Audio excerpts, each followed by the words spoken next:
the new management of the National Service Scheme has, on the advice of Education Minister, withdrawn the appointment of staff employed in the final months of the Dr. White Kpesa's administration. The withdrawal takes immediate effect. This was contained in a statement signed by the acting executive director of the Secretariat, Yusuf Mustafa. According to the statement, a petition was sent to the Public Services Commission regarding the infractions by the former acting executive director in his appointments. Most of the employees were handed their appointment letters on the 15th of December 2016.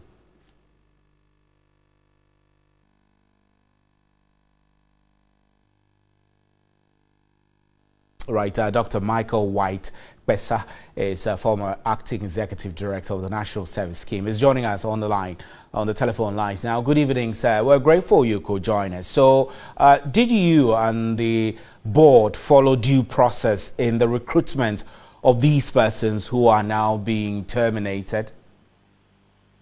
Yes, and thank you, and good evening to your listeners and your viewers. Absolutely. There is no way we would have conducted a recruitment without following due process. Mind you, the board members, we have two very, very respected and senior lawyers on the board, and they will not at any point in time sit down to allow the process of recruitment, which is vested in the board, to be done without going through the due process. So this notion that the process was violated or the process was truncated or whatever phrase is being used to describe it is completely false. And I think what is going on is a mere, it's a decision based on mere partisan politics that is very regrettable. We're also learning that the board ignored advice from the Public Services Commission on that matter. Can you confirm whether that's the case also? Well, I think that it is quite unfortunate that anybody will claim that the board ignored advice from the Public Services Commission. Look, listen, the Public Services Commission in this particular matter has even erred. If you are the regulator of an agency or of an institution or of public service institutions in the country, and you have granted clearance to a particular institution to hire or to recruit, and one staff in that institution had written to you making claims that the recruitment process had been outsourced and he doesn't like it, or there were issues of promotion that were not honored, and the board had written back to you to say, well, on the issues of promotion, all the staff that were due for promotion have been promoted, and on the case of outsourcing, the decision to recruit is vested in the board, and that includes the board taking the decision on how to go about it.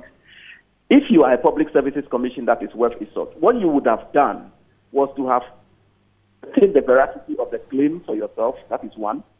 Two, invite the staff who wrote the letter and management of the scheme to actually find out what exactly the situation is.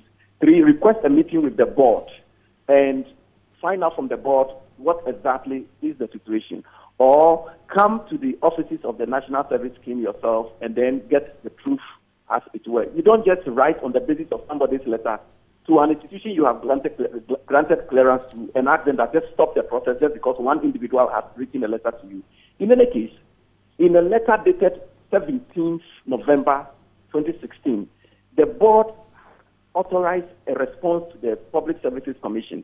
And unfortunately for the Public Services Commission, by the time we had received their letter, we had completed the process and we communicated same to them. But we also took the liberty of the letter to actually explain to them what exactly has been the process so far, and also informed them about the fact that the two issues that were raised in the petitioner's letter, the petitioner who happened to be the head of administration at the scheme, were completely false. They were fabrications. And let me also indicate that if the Public Services Commission was actually up to its work, when a staff wrote to you, you would have asked that staff that write to the board. If the board doesn't give you any hearing or the board doesn't look into your matter, then you write to us. All these things were not done. And then all I'm hearing is that we have violated the process. We have violated the process.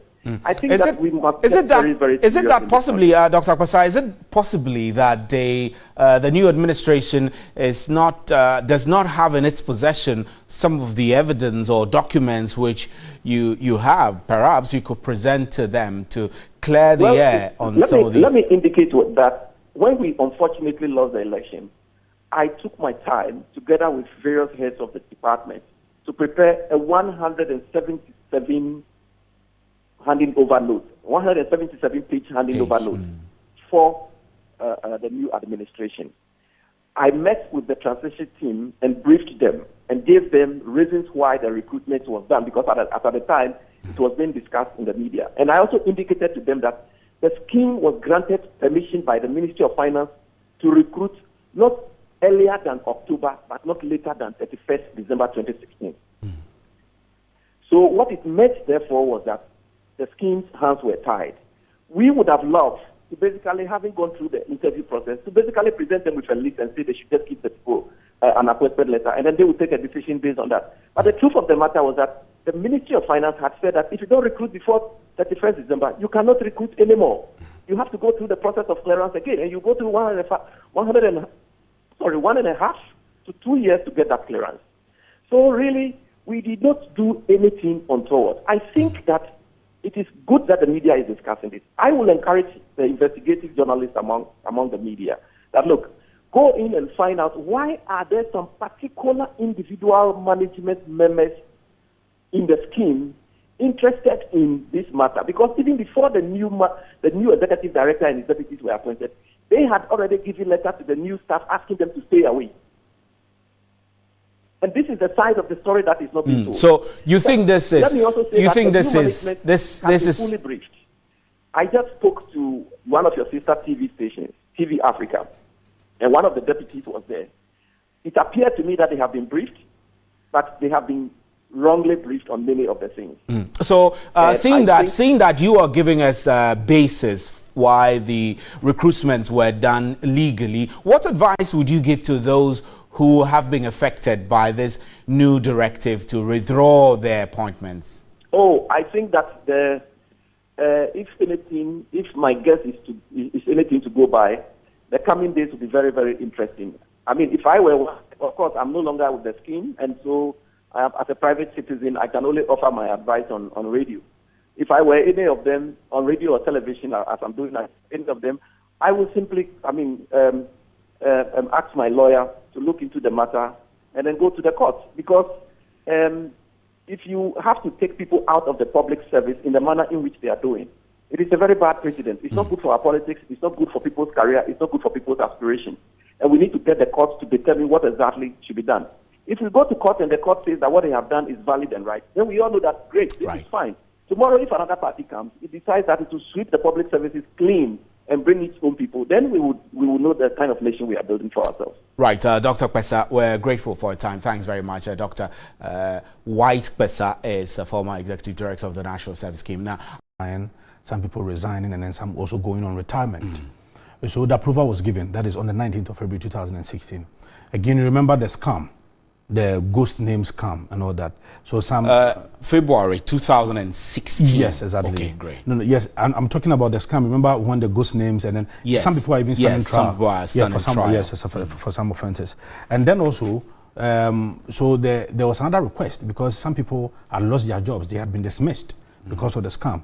So again, on the 2nd of June 2016, another clearance came from the Public Services Commission to recruit 175 people. So combined, 207. And these were done? And these, yes. And then afterwards, you need to seek clearance, financial clearance from the Ministry of Finance before you can go ahead and then start the recruitment process. Now, all these clearances were outstanding. It was approved. They got all these clearances. And then the recruitment exercise started. Now, the first problem that they encountered was that now an emergency management meeting was called, and then they say the recruitment process is outsourced to a private firm, Zomelo and Associate, at the cost of 100,000 Ghana cedis. Meanwhile, the scheme we have a department for resource and administration. And per my briefings, from 1989, they have never outsourced any of their recruitment processes outside the scheme. So, but outsourcing the recruitment processes is not illegal, is it? Is it not out of the scope of the laws of the national? You need to seek clearance from the Public Services Commission first. And that was not done. And it was not done. And then there was the Director of Administration petitioned then, is it Reverend Peter Makadama? He petitioned the Public Services Commission, and the Public Service Commission wrote back to the acting executive director, in the person of Dr. Pesa White, to halt the entire process. Now, a letter or a response was sent to the Public Services Commission, and the reason, I mean, the summary of the entire thing is that they have a deadline to meet, because you see, the financial approval sought gave some deadlines that recruits the people by this time. So their reason is that because they have some deadlines to meet, they cannot halt the entire process. Right. And then they continue on with it. And again, because of the scam, as I've already mentioned to you, usually when you are recruiting, you give priority to national service personnel, and then volunteers, and then people who are in acting positions within the system. Yeah. And this was not done. So they also petitioned again. And I have all the letters here with all their signatories. They petitioned. And when they petitioned the Public Services Commission again, and then the Public Service Commission again wrote back again to the acting executive director to again halt the process. Again, it was flouted. Right? And then on the 15th of December, appointment letters were issued out to them. So long and short is that all the explanations we're hearing from the previous administration about following due process, you are saying from the evidence you're presenting to us that that due process was circumvented to favor specific people, or it was done improperly? It was improperly.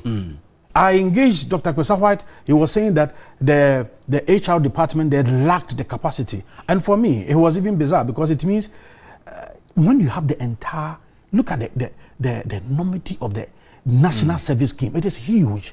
It is big. It is backed by law. And then the whole acting executive director then is saying that that department lacked the capacity to recruit such people, especially when they have been recruiting people since 1989. I find this, I mean, very unfortunate and absurd. And you think there were some suspicious motives behind the recruitments? For me, bringing in their favorites or their own but why would you want to go out? Henchmen or why would you want to go out and pay 100,000 Ghana cedis to an individual company just to recruit 205 people for you, 207 people for you? Especially when you yourself, you can strengthen it. And again, I've also heard this argument, one last one.